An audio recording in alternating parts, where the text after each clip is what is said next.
What does burning down the AutoZone have to do with Black lives?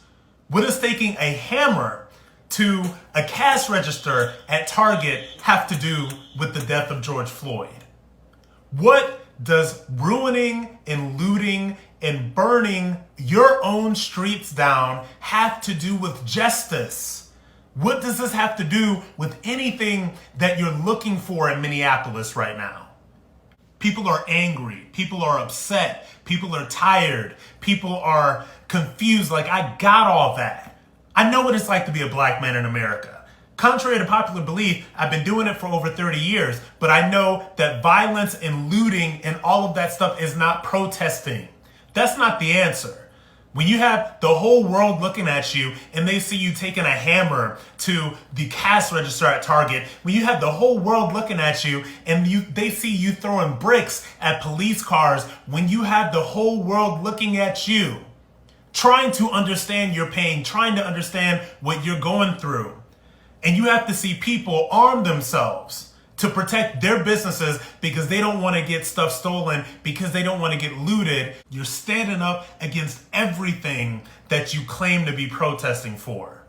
Because what's going on in Minneapolis stopped being protesting a long time ago. What's going on in Minneapolis stopped being a rallying cry for the oppressed and the disillusioned and the people that live their lives in fear of being brutalized. What's going on in Minneapolis stopped being that a long time ago. What's going on in Minneapolis right now is craven, it's opportunistic, it's people that are destroying their own communities. And you want to know where all of this gets you. You want to know where all of this destruction, where all of this cravenness, where all of this thievery, where all of this looting, where all of that stuff gets you. Take a look back at what happened to Detroit.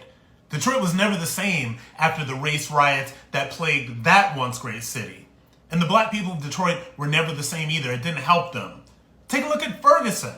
What has happened in Ferguson for the African American community in Ferguson since those riots happened all the way back in 2014? What happened to Baltimore when Baltimore rioted for the murder of Freddie Gray back a couple of years ago? What happened to Baltimore then? What happened to the poor black people that rioted in LA?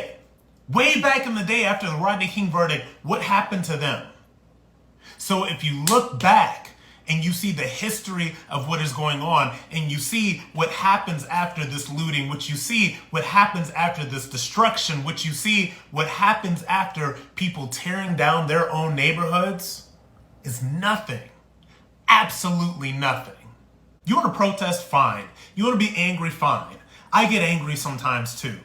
Don't destroy your communities. Don't tear down and burn down affordable housing buildings that are there for less fortunate people to live at. Don't burn down your AutoZone. Don't throw bricks through police windows. Don't go around and say kill all white people. Take a look at the history of what happens every time we have something like this happen in America. How was Detroit helped? How was Baltimore helped? How was Ferguson helped? Ferguson was the birth of the Black Lives Matter movement, right? So with all this, then Ferguson should just be doing fine, right? So all the black people that protested and rioted and burned all of their stuff down should be doing just fine, right? Wrong. They're not. So where does this all lead? It leads absolutely nowhere. So to the leaders and the powers that be and the people that are actually in charge encouraging this, making excuses for it, because they know that an angry, upset, perpetually fearful populace is easier to control, shame on you. And to everybody that is out there looting, rioting, destroying your own property, think about that. Think about how it makes you look, and think about what it is that you're going to achieve after all this is said and done. Because people were listening when you were protesting. I was listening. People are listening about the pain you're feeling. I feel the pain you're feeling. But people stop listening when you start destroying your own communities. Because then they're not going to care. They're just going to move on. And you're the ones who have to live there.